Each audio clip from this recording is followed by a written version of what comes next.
of this selection panel. And allow me to thank you for showing interest in the position advertised for member of the IEBC Commission, and to congratulate you for being shortlisted for the same. I want to invite my colleagues to introduce themselves to you. Then after that, we will come over to you. Linda, please. Thank you, Chairman. Good afternoon, Madam.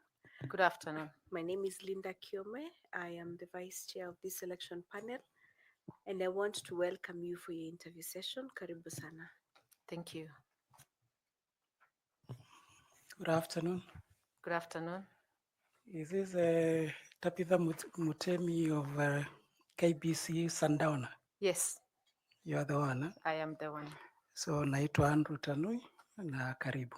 Asante. Okay. Good afternoon. Good afternoon, Madam. Caroline Kituku, karibu. Asante. Good afternoon, Tabitha. Good afternoon, Professor. Adam Solo, a member of the selection panel. Nice meeting you. Good afternoon, Madam. Good afternoon.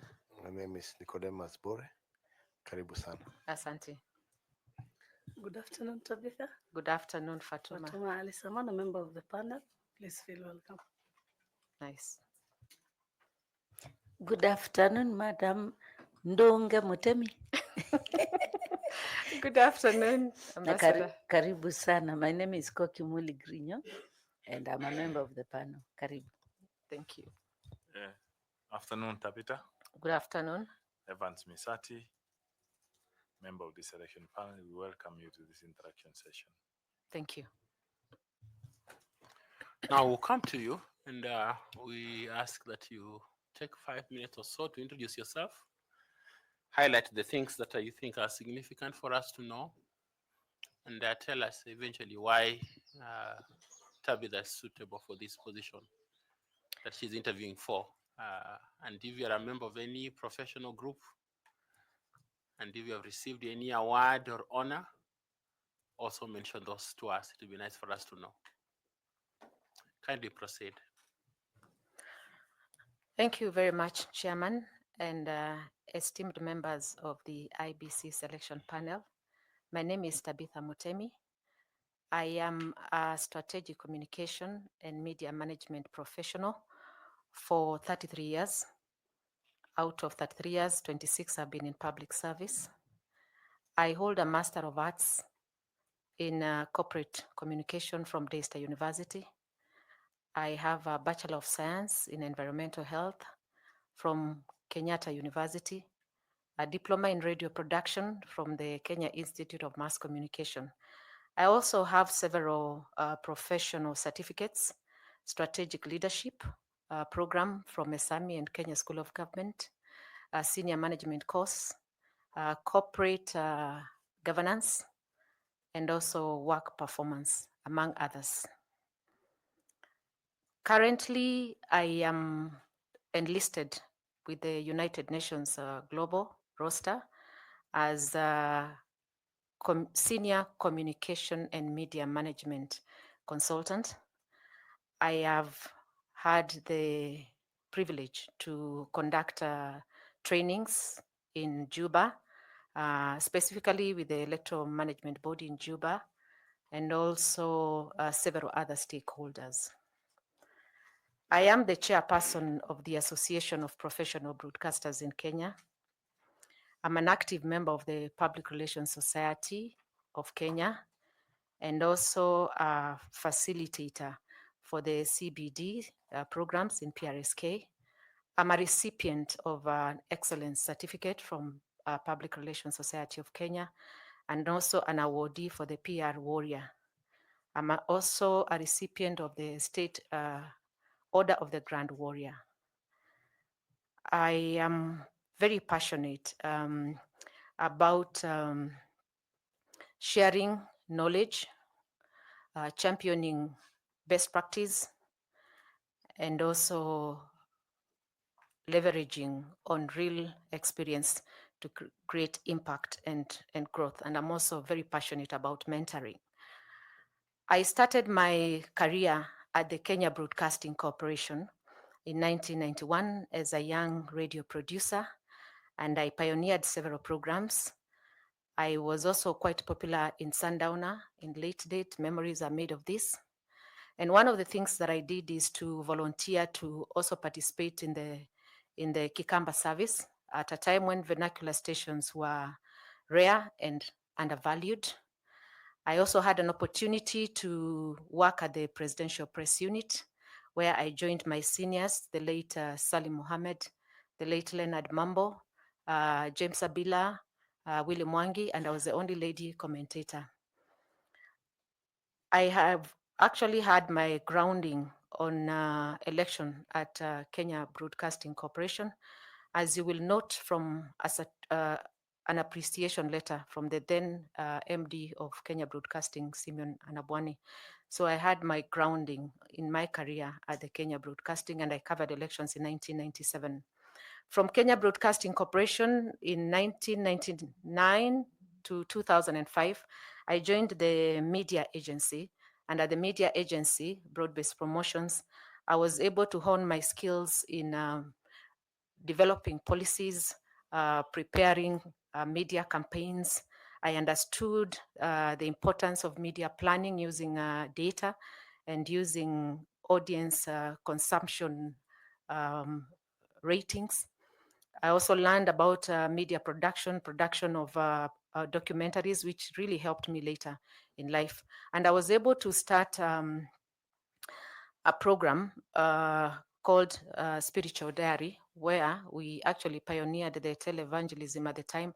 I was able to produce programs for top local and international evangelism. Today, it's something that has taken its own top-rated genre. After I left the Broad-Based Promotions, I joined the Kenya Meat Commission. 2006 is when the Kibaki government reopened the Kenya Meat Commission, and I was employed there to establish the communications department. I held several stakeholder engagement programs.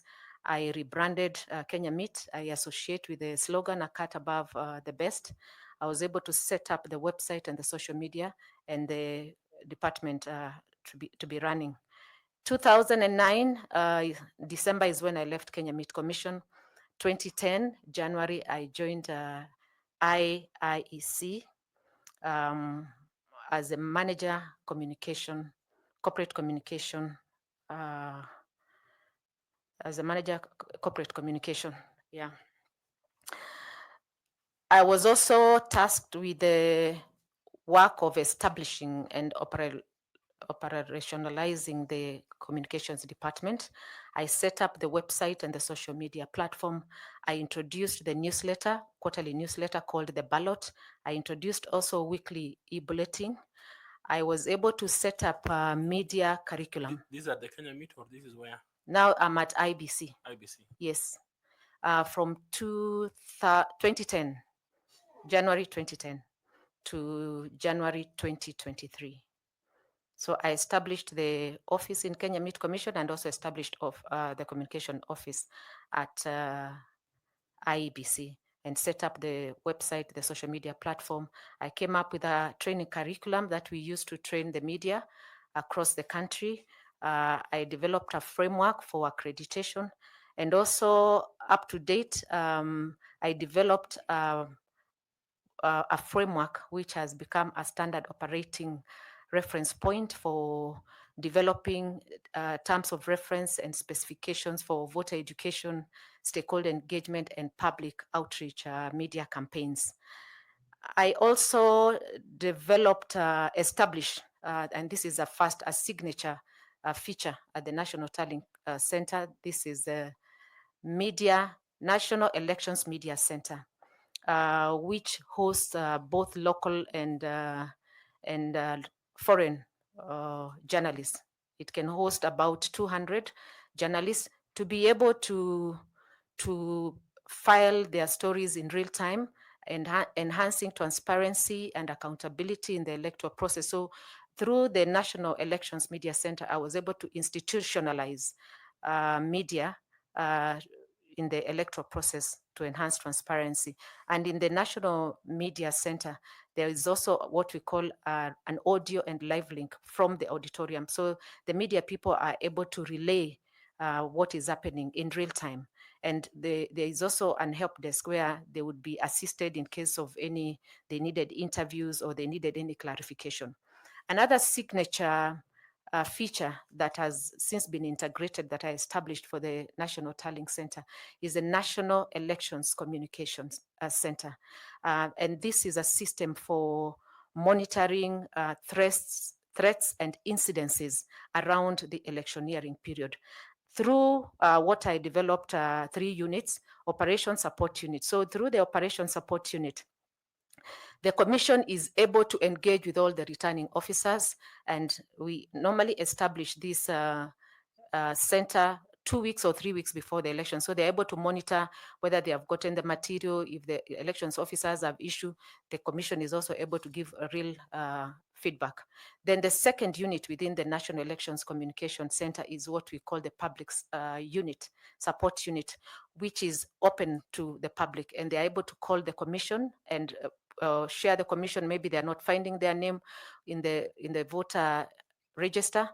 And also the other one is the multimedia, where we are able to monitor what is happening on the social media platform. So with the 3 units, you have what you call the 360 communication degree to be able to have any interventions through the public. If there is somebody says, oh, maybe there's malpractice in this polling station, we are able to move very fast. We are able to clarify that with the Operation Support Unit.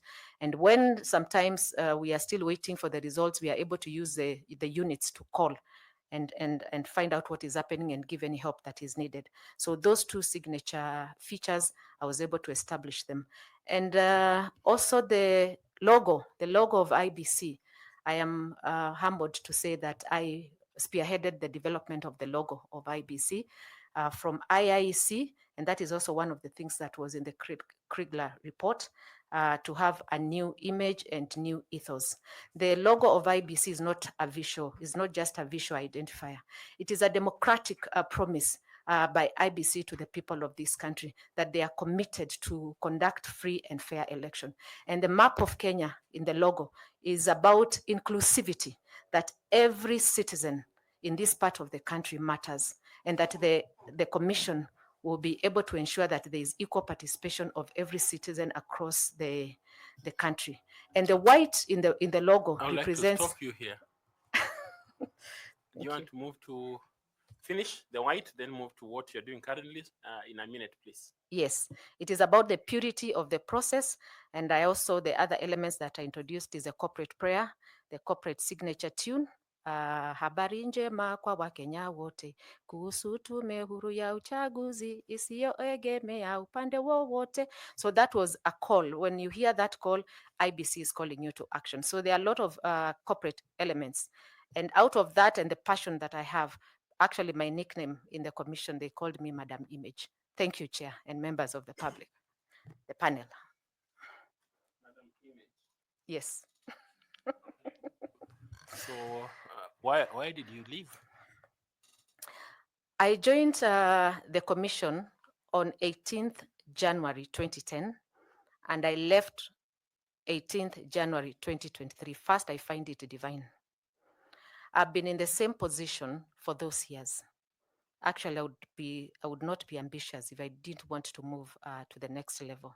I'd actually wanted to leave in 2010, and when I shared with the chairman, he told me I support him for the 2022, then I can consider. But I'd actually wanted to leave after 10 years because I felt that I've established the communications department, I've set the systems, I've set the policies, somebody else can take over from there, and as I grow to the next level.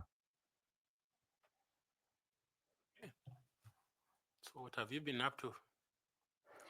I have been enlisted as a senior communication and media management with the United Nations. I've been training under the United Nations Integrated Electoral Assistance Team Program in South Sudan. I'm also a facilitator for the CBD program at the PRSK. And as we speak, next week I'll also be going to undertake training. So those are things that I'm very passionate about. And I'm also very much in touch with the electoral matters. Last week, I attended a webinar, a session on strengthening electoral management bodies. Thank you very much. Thank you. I want to invite Linda. Linda, please. Thank you very much, Chair. I must say, Tabitha, that your CV and the documents in accompaniment are very, self-explanatory. You have done a good job, a lot of experience, and I just want to commend you for that. Thank you. So now that you have worked with the IEBC before and with all that work you have done, now what new and relevant experience will you be bringing on the other side of policy making and strategic development of the commission as a commissioner? This time not as a manager, but as a commissioner. Thank you very much, Madam Chairperson. I will bring on board leadership skills, governance skills, and also oversight skills. I've been a board member at the Media Council of Kenya for 3 years. I've been a leader in the profession, and I've also been given very senior roles, as you will note from my documents at IBC. So I'll be bringing those leadership skills to be able to undertake my oversight role very effectively. I also have resource mobilization skills, negotiation skills, and also networking skills. I looked for sponsorship when I was a young girl for Kenya Broadcasting for my programs. As I'd mentioned earlier, they were sponsored. At IBC, I was able to look for funding for the media campaign, because when I came up with the concept for the National Elections Media Center and the National Elections Communication Center, we had not put it in the budget. So I was able to write proposals and get funding for up to a tune of almost $500 million. I'm very passionate, so I will ensure that the commission is well resourced to be able to achieve its objective. I'm also very passionate about branding and also strategic communication. And one of the things that the commissioners are expected to do is to enhance the corporate image of the commission. So I'll be able to bring those skills on board. The other one is stakeholder management and also international relations. I was able to coordinate the first Commonwealth Electoral Network. I'd been given that responsibility. I've actually coordinated the Commonwealth Electoral Network biannual conference, the AU Electoral Management Forums, and also the International Conference for Great Lakes Region. It's a UN project in IBC. And in 2014, it was the first time that the Commonwealth was coming. The Secretary General was present, and they were handing over the CEN, which is the Commonwealth Electoral Network Steering Committee chairmanship, to the chairman then, 𝐍𝐶𝐻𝐿 from Canada. So I was instrumental, and I took the lead. Actually, most of the corporate events, I have always been taking the lead. I'm able to conceptualize from end to end, set objectives, set thematic areas, propose who is going to speak, and propose also the areas of discussion. So I'll be able to bring that on board. Excellent. Thank you very much, and I wish you the very best. Thank you. Chairman. Thank you. I want to invite Carol to ask you some questions. Caroline, please. Thank you, Chairman. Tabitha, from your experience and having been at IBC before, and IBC being an independent constitutional commission, what is it, or what are the legal safeguards that have made IBC an independent constitution commission? One of them is security of tenure for the commissioners. It is it's 6 years, and The commissioners can only be removed through a constitutional process. The other thing is the independence in making decisions. IBC does not need to consult anybody in its decision making.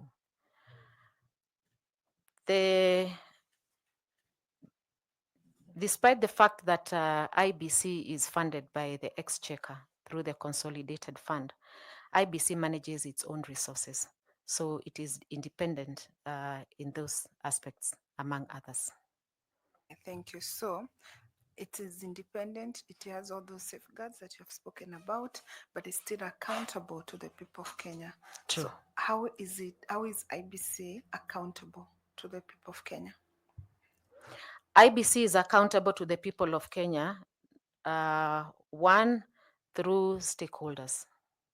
IBC should be able to communicate effectively and act responsibly. IBC, according to the IBC section, I think 26, it provides that IBC should observe the principle of public participation and the requirement to consult stakeholders. It should be accountable in the way it conducts its business and ensure that it involves the stakeholders in every process. Ensure that there is transparency and accountability. And I think IBC also, section 26 talks about in management of information, that IBC should publish and should make all important information, should publish and publicize all important information affecting the nation. And within its mandate, it should be able to share that information with the stakeholders. Yeah. So how is IBC accountable to the President of Kenya, if at all, and to Parliament?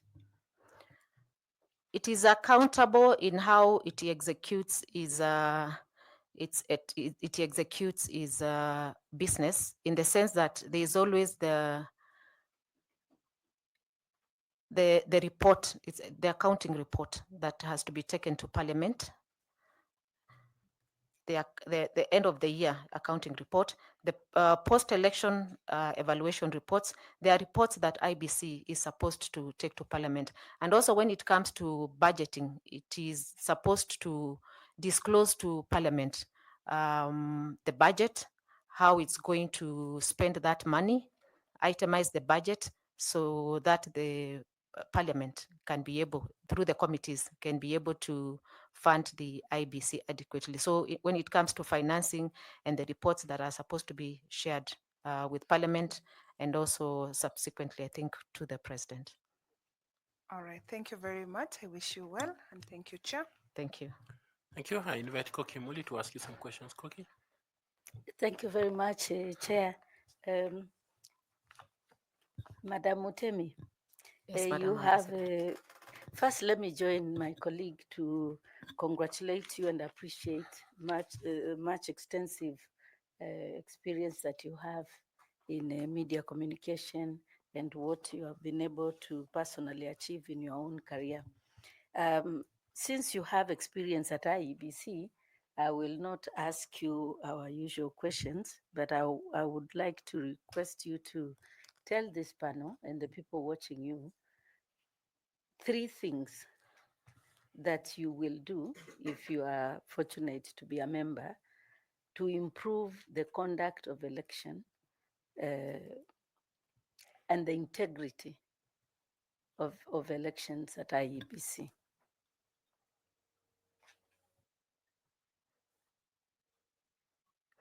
The 3 things, internally or externally? Both. Thank you.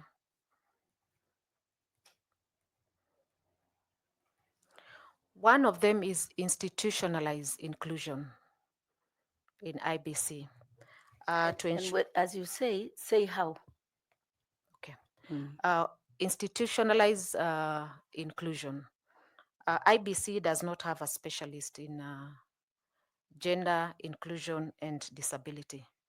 It is important that we have the concerns of people with disability, gender, in the decision-making process. Also work with these teams, or when we are doing the mapping of polling station, work with them. When we are designing voter education materials, work with them. When we are, the IBC website and social media should be inclusive. We should ensure that it can be accessed by people with special interest groups, and also people with disabilities. We should be able to have like the screen reader compatibility. We should be able to have keyboard navigators and other devices that we should be able to get advice from the experts, so that we are really inclusive. Even in the recruitment, we should be able to attain the 5% that is required.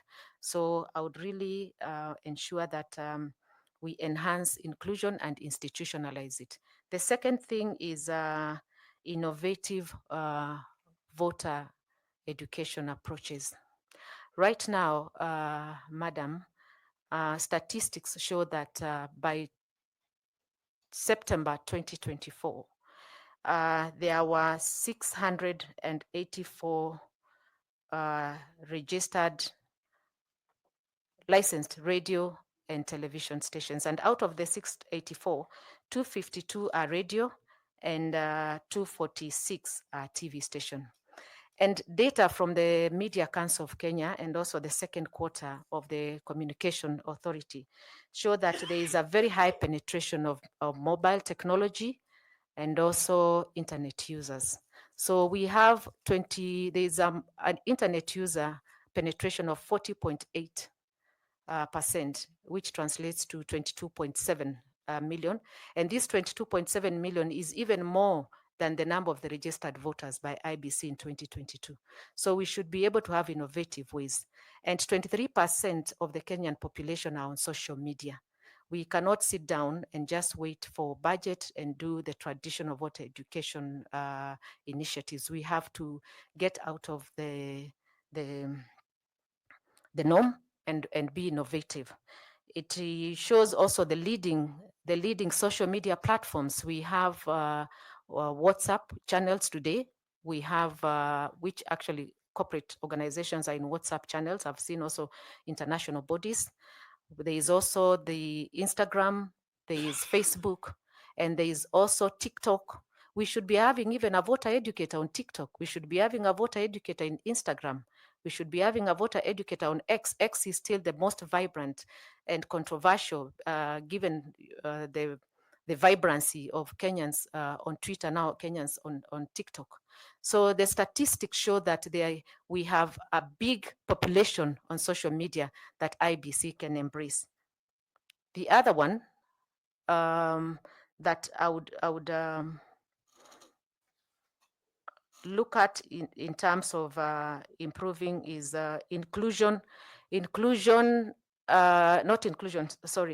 institutionalize training. We can have a digital, official digital training platform. I've seen a lot of international bodies doing that and having what would call a mandatory pre-election certificate, so that any official, before you are recruited, you'll have gone through that training. We can institutionalize, anybody can go there to refresh themselves and to refresh their, their training, and also have a mandatory assessment where before you are recruited, you should go through that. So we institutionalize that so that we can enhance the information education on electoral process, among others, Madam Ambassador. Thank you very much, Madam Utemi, and I wish you all the best. Thank you very much. Thank you, Chair. Thank you. I want to invite FCP Tanui to ask you some questions, please. Thank you, Chair. Tapiva, Yes, just sir. a follow-up question from one of my colleagues. You did not participate in the preparation of the annual report of IEBC? The annual report, no, I didn't participate. Even from being manager in charge of communication, you didn't have any role? We have a big role. We've always participated, but I left in January 2023. No, but the commission has been there for quite a while. So I all did. the previous annual reports, you've never participated. I have. So who is the consumer of the annual report? It your is annual report? Parliament Mm. and stakeholders. So isn't that an accountability mechanism? It is. It is an Okay, accountability thank mechanism. you. Now, you told us you left in 2023, Yes. having worked for 13 years Yes. in the same position. Yes. Now you want to be a commissioner. So how will you address the same challenge that Tabitha faced of having stuck in one position for 13 years? Now that you'll be a commissioner, how will you handle it differently? Thank you very much for that question, because it's one of the things that has demoralized and has caused also people sometimes concentrate on looking for other jobs. Like my salary stagnated after 3 years. And most of the people who joined in 2010, the salary stagnated. So it is a demotivation. What I would do is I would expect the chairman to send a delegation of commissioners to salaries CRC and engage with the commissioners of CRC. We see how we can expand the band. So the issue is salary, not career progression. Salary and also career progression. You have to wait for a vacancy to either someone to retire, to leave, exit, resign, or in the unlikely event. So is that an SRC function or it's an internal function, the issue of career progression? Career progression is an HR, so I would strengthen the HR policy to ensure that we have that career growth progression. But salary stagnation is also important. Being on the same salary for 10 years or 13 years or 15 years is not a very fair thing. And lastly, yes, sir. It's been noted that there is a lot of political interference in staff appointments as in the last elections or in the past elections. So what policy would you propose to insulate IEBC staff from external influence while ensuring that there is merit-based recruitment? One of the things as a state officer, I will be guided by the leadership and integrity principles to ensure selection is based on competence. It's also based on personal integrity. I just want to mention that I would also strengthen, which is also in line with the affirmative, with the recruitment, affirmative policy, strengthen there. And I don't think there's an affirmative action policy, because when IBC, that is IIC, when IIC was in place in 2010, the commission ensured that there is gender balance at the senior management. We had 9 directorates. There was the directorate of Registrar of Political Parties, but when she separated from IIBC, we were left with 9 directorates. And the commission ensured there is balance. There were four of either gender. By the time we were living in 2022, there was 90% was of the same gender, because positions fell in place and the replacement did not look at the gender balance. As IBC cannot be advocating for stakeholders to take the 2/3 seriously when they themselves are not taking. We should be able to walk the talk. So as we speak, there was only 90%, only the HR that had a different gender. So we should ensure that, and the map of Kenya is, as I said, they are not just visualizers, identifier. It speaks of inclusion. Yeah, so we should ensure that there is inclusion and there is gender balance at the top, and also across all the other positions. In recruitment of the county election, constituency elections coordinators and the county election manager, one of the things which is a culture and a policy is to ensure that we have the face of Kenya in IEBC. And that also contributes to the image and the credibility of the organization. If somebody for purposes of this discussion is from Kisumu, the person who should replace should be from Kisumu. We should ensure that in every county we have a representative, and that is something that I will ensure that we stick to it. And the issue of affirmative action, and just to be fair, yeah. Thank you, Tabitha.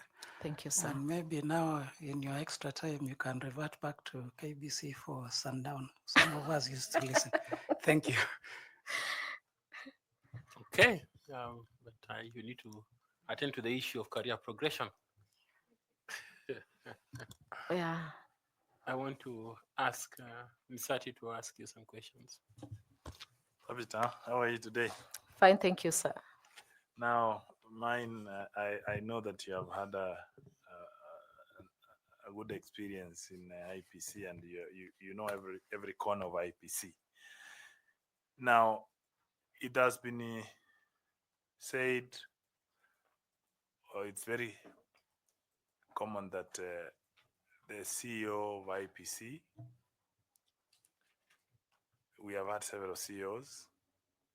Some of them have had a very good relationship with the chair or the commissioners, and some of them have had a very stormy relationship. So would you attribute that from your experience, given that you were inside? Mm-hmm. Would you attribute that to the personality or to the institution from your experience? In the structure of the institution, or what will you say about it? The law, I've worked very closely as a head of communication with the two offices since 2010 up to 2022. Very closely with the offices of CEO and very closely with the office of chairman.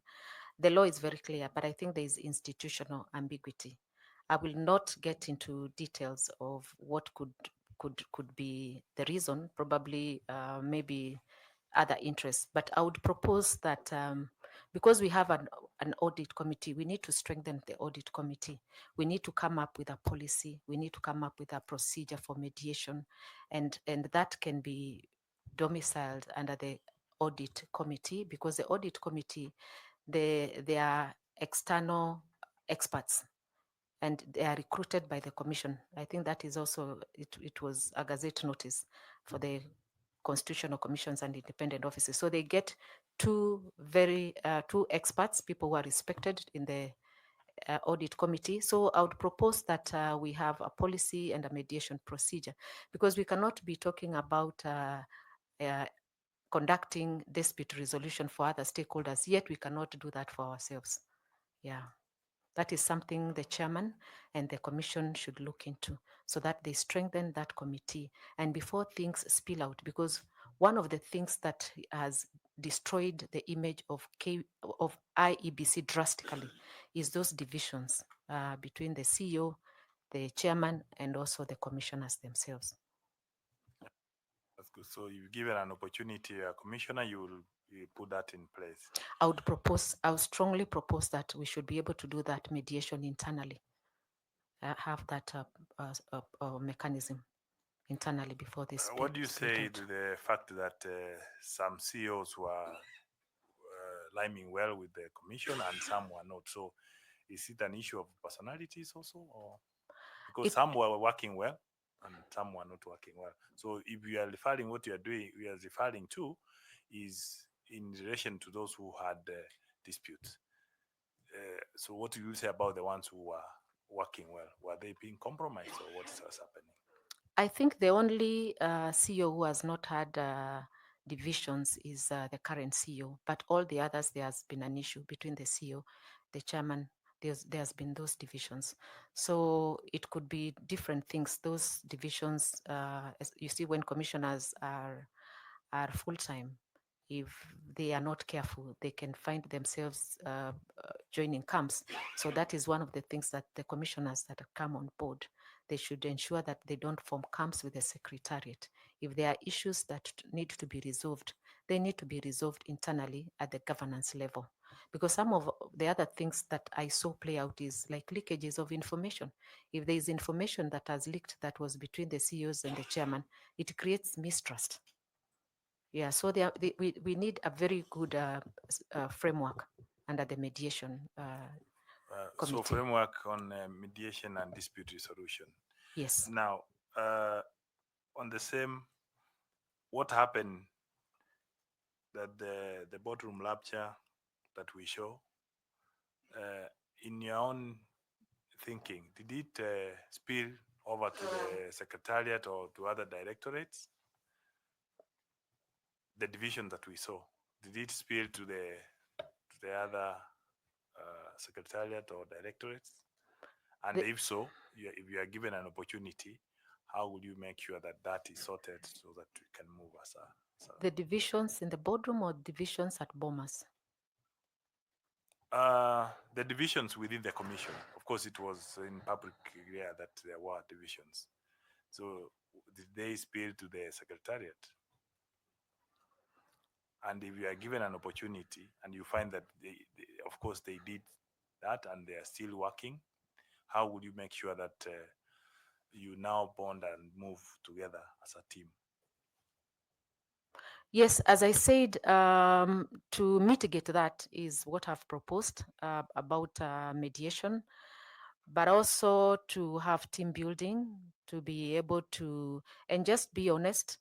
And let me say this, conflicts are normal, and especially in dynamic environments. But the true test of leadership is when those conflicts are transformed into opportunities to dialogue, to clarify issues, and strategy alignment. If you remember, and I would invite you to go to the YouTube and look at the statement the chairman, late chairman, may the Lord rest his soul, gave on 18th of October when he said that he is trying to put changes. We had actually been appointed as a project team for the presidential fresh elections. I was among the 6. And the chairman was saying that he was frustrated at the boardroom and that he would rather bow out than, he would rather bow out with his head intact and with his name intact and his head high than be drawn into partisan where personal interest overrides the national interest. That's what he said. And when the chairman was giving that statement, it was only me and another manager. And of course, we had, it's Mr. Marijan, who was the chair of the project team, and there were no commissioners, and you could see the pain in him. But what I want to appreciate the 2 commissioners is that they were able, because the chairman said those who had been adversely mentioned, the secretariat and also the commissioners, they should resign. But one thing that they did, and that is, to me, is a mark of leadership, is to be able to transform these challenges into opportunities to dialogue, to align themselves strategically, and also to clarify issues. And they were able to finish the race, the 3 of them. Yeah. Thanks so much, and I wish you all the best. Thank you so much, sir. I want to invite Fatuma Saman to ask also some questions, please. Thank you, Chairman. Tabitha, Yes, madam. from your perspective, what are the practical structures that IEBC has put in place that are used to engage the stakeholders?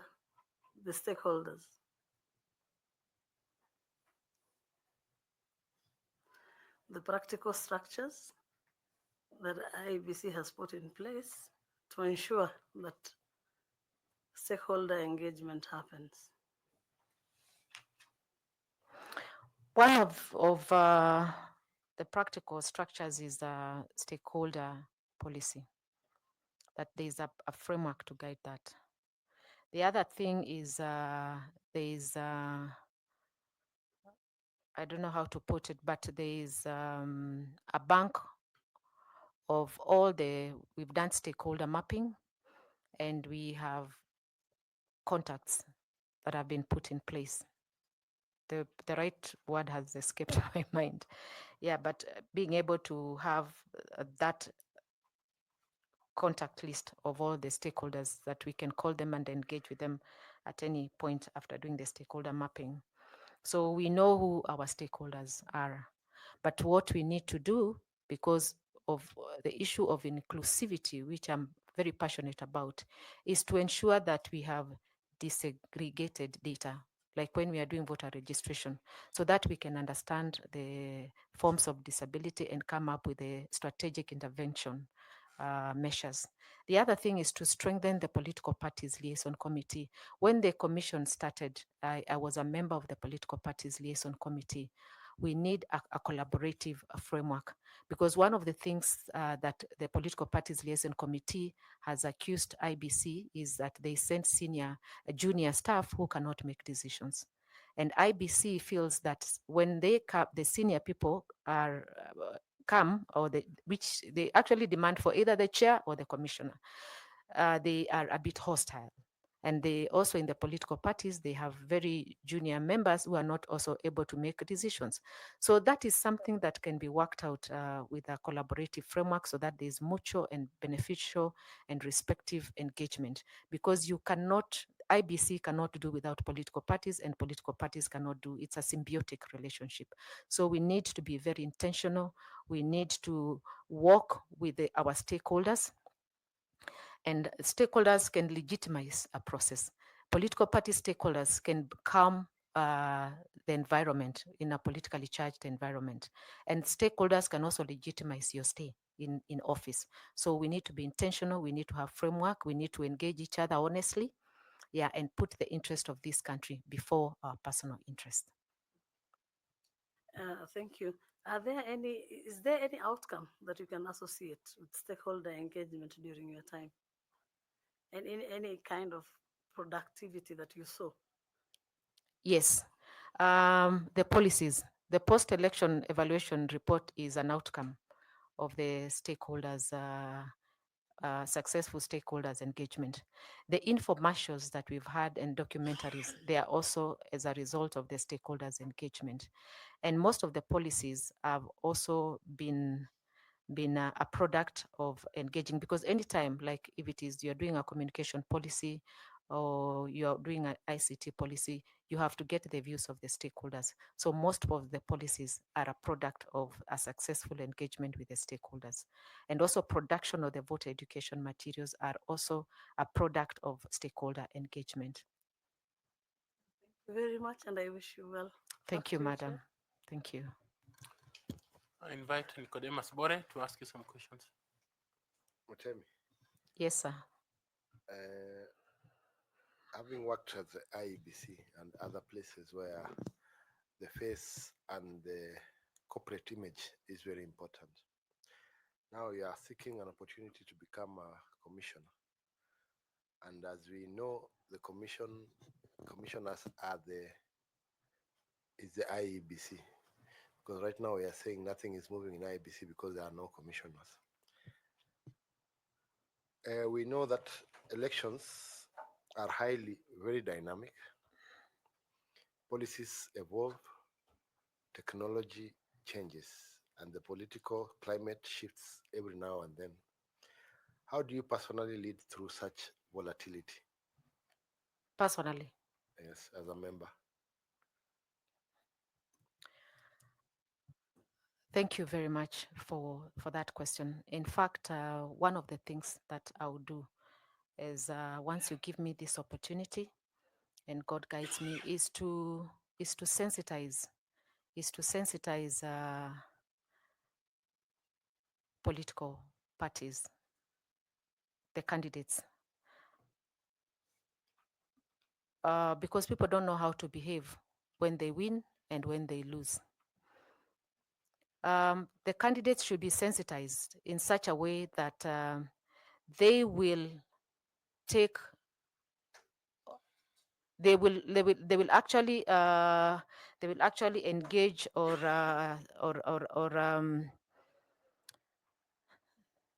they will urge their voters to celebrate in a way that they are humble, they are responsible, and with grace, recognizing that leadership is a call to service, not a license to boast around. And those also who lose, they should be encouraged to accept with dignity and resilience, knowing that democracy is about participation, not winning. And that brings me to the point that there is a lot of profiling. In 2013, after the elections, a friend of mine invited me for a housewarming in Ukambani. And we used to work with her in KBC. And when she introduced me, there was Unison, Chief Thief. They called me Chief Thief because of the political dimensions. When I am in Nairobi and I've been put I've been appointed in the project, you are actually maligned that you are aligned to a particular political class. When you go home, you are a traitor. So you are just like an orphaned a person. And one thing that has given me resilience, Mr.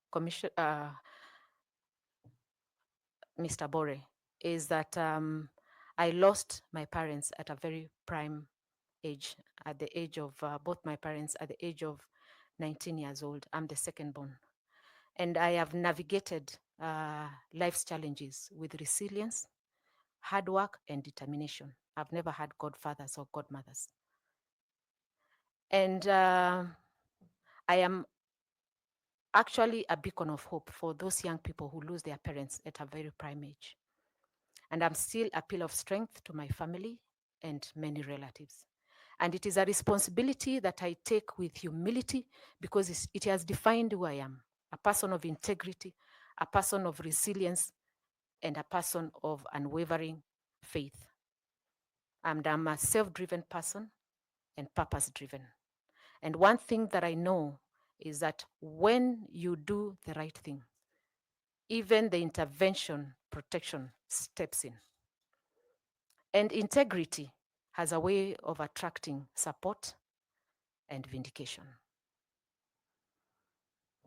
Sorry about your loss, and I wish you all the best. Thank you very much. Thank you. Thank you, sir. Okay, I invite our professor to also ask you some questions. Prof. Thank you, Chair.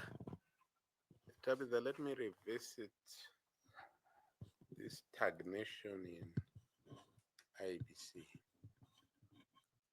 because you're not the first one who's telling us that. Does IEBC have the concept of internal adverts, where positions one can only rise because they are within the ranks? Whether it has a policy? On internal adverts, so that only those who are already inside can apply for promotion, for example.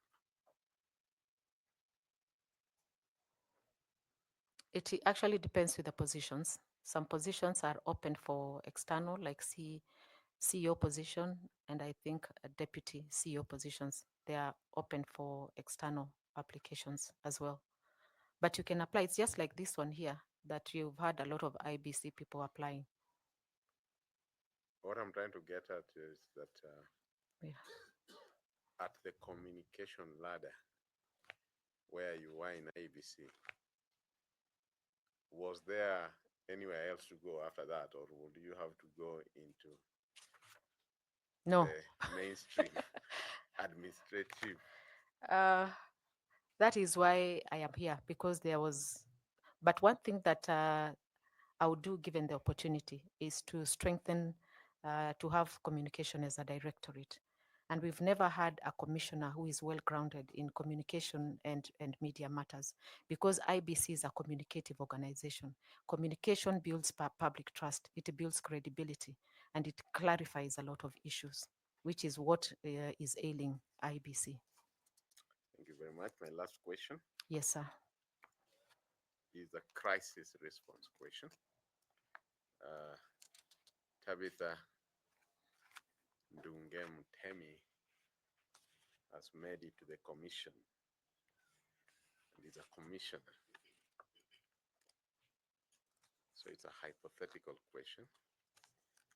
IEBC has just concluded an election where one of the commissioners has been accused in the media of interfering with results transmission. The accusation is unverified.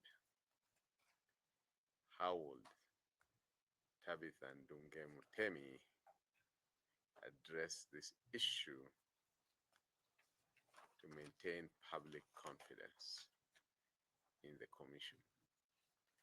If you don't mind, could you please repeat it again?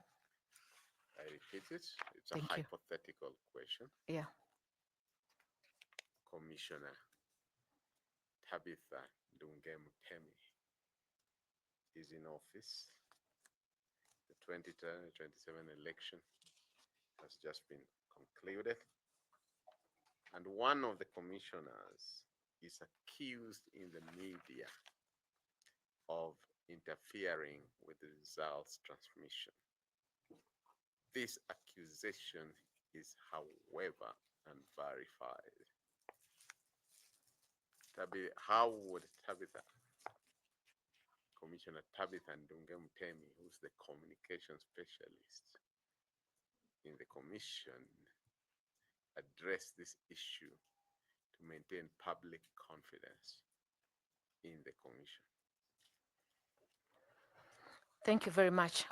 You've just said not verified. So if the commission, those are unverified rumors, would issue a statement and just state that they are rumors and they are unverified. If there is an element or a gray area, because it's always good to have your facts right, we will say that we will undertake. We are concerned about that issue because it's a big concern. It touches on the credibility and the image of the commission. We will investigate and get back. And if we say we will investigate and get back because it's a very, especially anything that touches the commission, the commissioners, it is very urgent. We'll get back to the media tomorrow and we get back once we've gotten our facts right. But if it is outright rumor, we just dismiss it as outright rumor. Thank you, Chair. Okay, do you want to ask the last two questions, please? Sure, Tabitha. In this last segment, through the chair, we ask high school questions. And we start with your area of expertise. And I also take this opportunity to congratulate you on your milestones all the way from KBC. Thank you, sir. And you did tell us and even mention names of household names in KBC, including your own program, soothing program, I have to say, on Sundowner. I'm sure my colleague Caroline is not aware of it. Clearly. Yeah. She might have heard of it, but I don't think she listened to it. But there was also the alternative press at that time. I can just mention for you a few of them in the print. Yes. Like Finance, like Nairobi Law Monthly. And there was another one that an editor called 𝐍𝐝𝐿𝐿 used to edit. What was its title?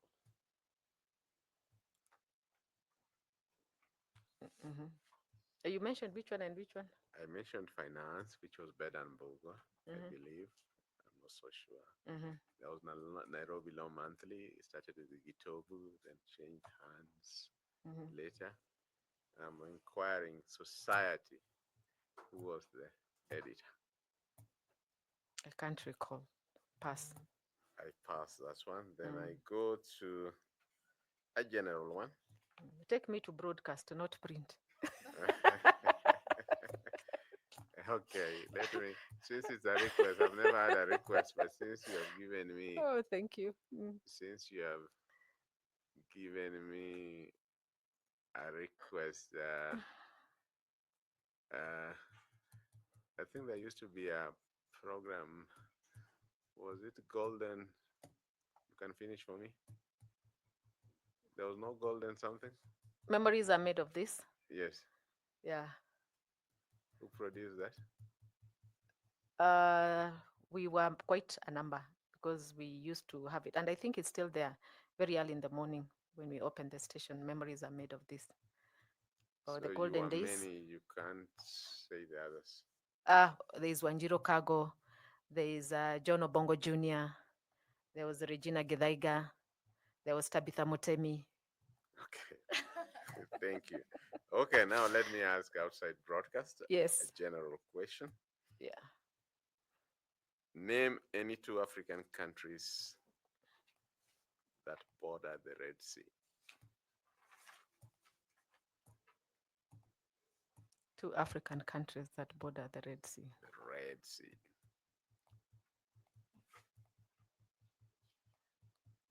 Egypt. Uh-huh. There's Egypt, there's wild guess, Congo. Thank you. It's really wild. Okay. She has brought humor in the room. Oh.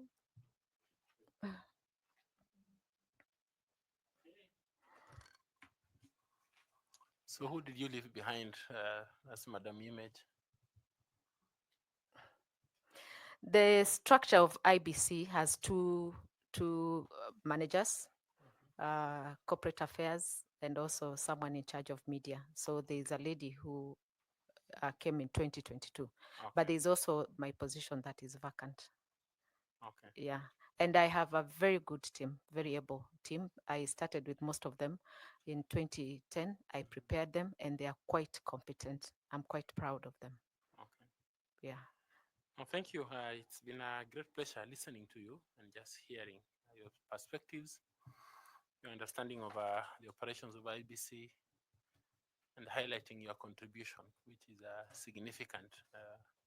Whether you get this position you have applied for or not, you have made a good contribution to the institution, and we want to thank you for it.